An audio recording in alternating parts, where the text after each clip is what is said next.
this is my first YouTube video and I'll be predicting Singapore's 2025 general election. So I'll be using this electoral map. As you can see, I named and numbered each constituencies that Singapore has, and I'll be abbreviating them into these abbreviations, which I will use in my predictions. So, as most of you may know, Singapore had a general election in 2020, and one surprising result of that is that the Workers' Party, the opposition, won the Sengkang GRC, which is in addition to the Hougang and Aljunied constituencies that they got before. So overall, the PAP got 61% of the popular vote. That translates to around 83 seats, and the Workers' Party, which forms the opposition, got 10 seats. So this is the 2020 general election results. So on to 2025, I'll be basing my predictions on what happened in 2020. So I'll be categorizing my predictions in terms of three categories.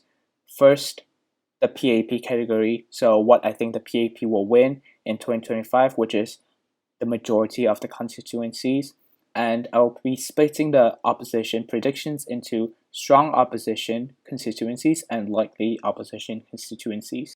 Now I'll be predicting what I think the PAP should be able to get in the 2025 general election, and that will be Choa Chu Kang, Masang UT, Sembawang, Nee Soon, Holland Bukit Timah, Bukit Panjang, Hong Kong North, Yuhua, Jurong, Pioneer, Bishan Toa Payoh, Marymount, Kembu Baru, Yio Chu Kang, Ang Mo Kio, Punggol West, Pasir Ris Punggol, Tampines, and in the kind of southern region, Marine Parade, McPherson, Potong Pasir, Jalan Besar, Mount Baden, Tanjong Pagar, and finally Radin Mas.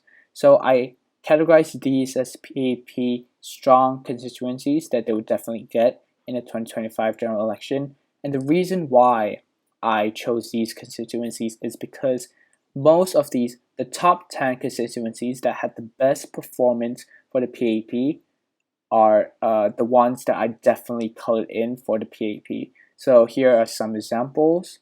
So as you can see, Jurong GRC, the PAP won by 74, almost 75%. So it's a quite strong constituency for the PAP.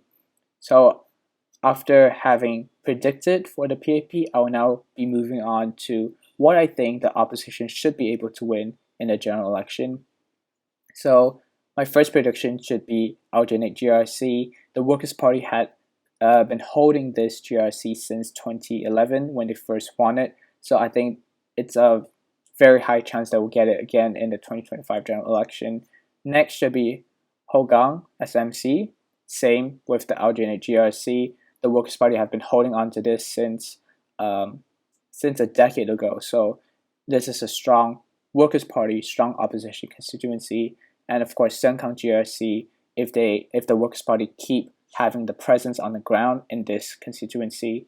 And moving on to likely opposition predictions, I think East Coast should be able to go to the Workers' Party as well, because they've been helming the ground for a long time now. So after East Coast, I think I'll categorize Bukit Batok as another constituency that the opposition might win in the next general election. That's because I think Chee Soon Juan, which ran for the Bukit Batok constituency in the 2020 general election, he did quite a fabulous job in my opinion, because he was able to increase his vote share since the last time he contested. So I think in the next 5 years, by the time the 2025 election is held, he will be able to gain enough votes to gain the majority to win the constituency. But of course, I don't think Bukit Batok is easily winnable, but it's definitely a likely outcome. West Coast GRC, because the PAP in the 2020 election only won around 3.36% more than the Progressing Party PSP in this region. So because of that, and I think with the PSP, if they continue to helm this ground here and continue to have a majority presence, then I think they will be able to win in 2025 the West Coast GRC. So this is a likely opposition win here. So that's it. That's all I'll be categorizing. This is all of the constituencies categorized under PAP and opposition. And as you can see, the PAP still win a majority of the seats, but if the opposition continue to have a presence in their fighting constituencies, then they will be able to win more constituencies than they had before. And we might be able to see some new parties, such as the Progress Singapore Party, representing the West Coast in the parliament. The reason why I decided to include West Coast and East Coast as potential opposition constituencies in the 2025 general election is because, as you can see here, this is the result of the 2020 general election, which includes the top 10 best performing opposition party constituencies. And other than the 3 won by the Workers' Party in the 2020 election, number 4 is the West Coast GRC, which is lost by the Progress Singapore Party by only 3.36%, like I said before, and hence this is the best performing opposition that eventually lost, however, but best performing nonetheless. And East Coast is right next to it, so I think these are quite likely opposition constituencies in the 2025 general election.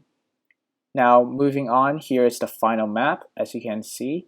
And with that total up in terms of the numbers of seats, you get 72 seats in the parliament for the PAP, and adding the certain and likely opposition constituencies, you will have 21 if the opposition is able to win West Coast and East Coast in the next general election.